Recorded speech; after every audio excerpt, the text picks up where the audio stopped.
खून की प्यास पार्ट 3। संजीव अपने दोस्तों राघव और प्रीति के साथ बैठकर बियर बार में बियर पी रहा था। संजीव आज बहुत खुश लग रहा था। अरे यार, आज की पार्टी में तो मजा आ गया। तुम दोनों दोस्तों के साथ तो मेरी जिंदगी इतनी अच्छी है कि क्या बताओ कितनी अच्छी है। अरे भाई, अब दोस्ती की है तो जीना मरना सब साथ में। हाँ, अरे अरे यार सुनो, जल्दी से एक बियर और ऑर्डर करते हैं ना, एक आखिरी, और उसके बाद ये जश्न यहीं खत्म हो जाएगा। अरे हाँ हाँ, क्यों नहीं। वेटर, जल्दी से 2 बियर की बोतल लेकर आओ। आज मेरे दोस्तों को जश्न मनाना है, क्यों? इतने में वहां पर एक सुंदर सी लड़की छोटे छोटे कपड़े पहनकर हाथ में बियर की बोतल लेकर उसके पास आती है। ये लीजिए, आपने बियर ऑर्डर की थी ना, मैं लेकर आ गई। क्या बात है यार, इस बार की वेटर तो बड़ी सुंदर है। अब बियर लेकर आई हो तो अपने हाथों से ही पिला दो ना। हाँ हाँ, क्यों नहीं, जैसा आप बोलोगे मैं वैसा ही करूँगी। क्या बात है यार, अब तो लगता है रोज यहीं आना पड़ेगा। उसके बाद वो लड़की तीनों के गिलास में बियर कर देती है और पार्टी ख़त्म होने के बाद प्रतीक राघव और संजीव को उनके घर छोड़ देता है। तभी वो अपनी गाड़ी में आकर बैठता है तो उसे ऐसा लगता है कि गाड़ी की पिछली सीट पर कोई बैठा हो। तभी वह पीछे मुड़कर देखता है तो तुम यहाँ क्या कर रही हो? और तुम मेरी कार में कब आई? अरे तुम तो बार में वेटर थी ना। बस ऐसे ही मेरा दिल कर रहा था आपके साथ आपके घर चलने का, इसलिए मैं आपके साथ चली आई। अरे लेकिन तुम मेरी कार में आई कब?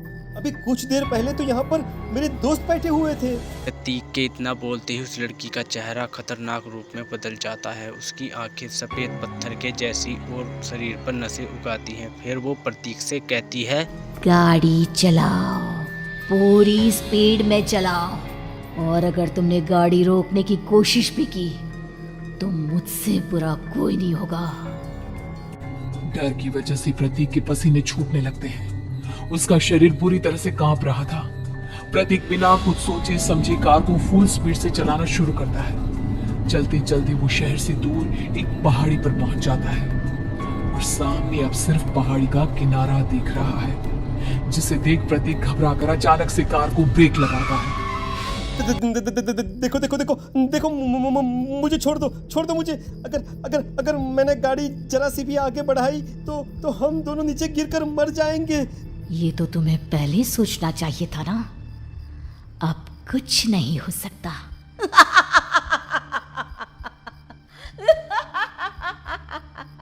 छोड़ दो मुझे। नहीं प्लीज मुझे छोड़ दो। प्लीज मुझे जाने दो। छोड़ दो मुझे। गाड़ी आगे बढ़ाओ।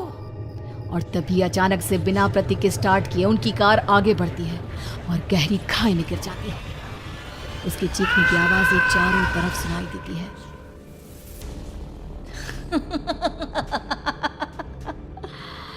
तुझे मारकर मेरे कलेजे में जल रही आग को थोड़ी शांति तो मिल गई, लेकिन अभी ये कहानी खत्म नहीं हुई।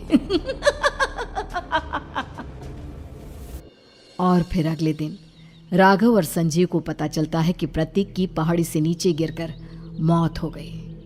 अरे कल रात की तो बात है यार, हम सब बैठकर पार्टी कर रहे थे, लेकिन मेरी एक बात समझ में नहीं आ रही। राघव शहर से इतना बाहर उस पहाड़ी पर इतनी रात को क्या करने गया था? अरे यार, वही सोचकर तो मैं भी परेशान हूँ। हम दोनों को छोड़ने के बाद तो वो सीधा अपने घर जाने वाला था, और वो आत्महत्या क्यों करेगा भाई? कल रात तक वो कितना खुश था, हमारे साथ सेलिब्रेट कर रहा था। हाँ, लेकिन पुलिस ने तो यही कहा है कि प्रतीक ने अपनी कार को जानबूझकर पहाड़ी से नीचे गिरा दिया और आत्महत्या कर ली। अरे यार संजीव, मेरी तो कुछ भी समझ में नहीं आ रहा है। चल ठीक है, अब मैं अपने घर जाता हूँ। Okay bye. राघव अपने घर में अकेला था। दोपहर का वक्त था। तभी दरवाजे की घंटी बजी। कौन है? अरे 1 मिनट रुको, अभी आता हूँ। राघव ने जैसे ही दरवाजा खोला उसने देखा कि सामने एक बहुत खूबसूरत लड़की खड़ी हुई है। कौन है आप, और यहाँ किससे मिलने आई हैं? देखिए ना, बाहर बारिश शुरू हो गई थी, मेरी गाड़ी खराब हो गई है, आपका घर नजर आया तो सोचा कुछ हेल्प ले लेती हूँ। क्यों नहीं, आइए ना, आइए आइए। मेरे कपड़े पूरे भीग चुके हैं, क्या आपके पास टॉवल मिलेगा प्लीज? राघव अपने बाथरूम से एक टॉवल लाकर उस लड़की को देता है। थैंक यू सो मच, अब मैं चलती हूँ। अरे इतनी क्या जल्दी है, आप चाहे तो बारिश रुकने तक यहाँ पर रुक सकती हैं। हाँ। लड़की ने पलटकर राघव की तरफ देखा। नहीं, मुझे जाना होगा, मेरा काम बाकी है। और वो वहां से चली गई। उस लड़की के जाने के बाद राघव अपने बाथरूम में नहाने के लिए गया और जैसे ही उसने बाथरूम में देखा तो उसका टॉवल वहीं पर लटका हुआ था। उसने टॉवल हाथ में लिया तो देखा कि उसका पूरा टॉवल खून के धब्बों से सना हुआ है। अरे अरे ये क्या, ये टॉवल तो मैंने उस लड़की को दे दिया था, ये वापस मेरे बाथरूम में कैसे आ गया? और इस पर ये खून के धब्बे कहां से आ गए? राघव ने आईने में देखा तो उसकी गर्दन पर एक बड़ा सा चाकू का कट लगा हुआ था जिससे खून बह रहा था, जिसे देख राघव के होश उड़ गए।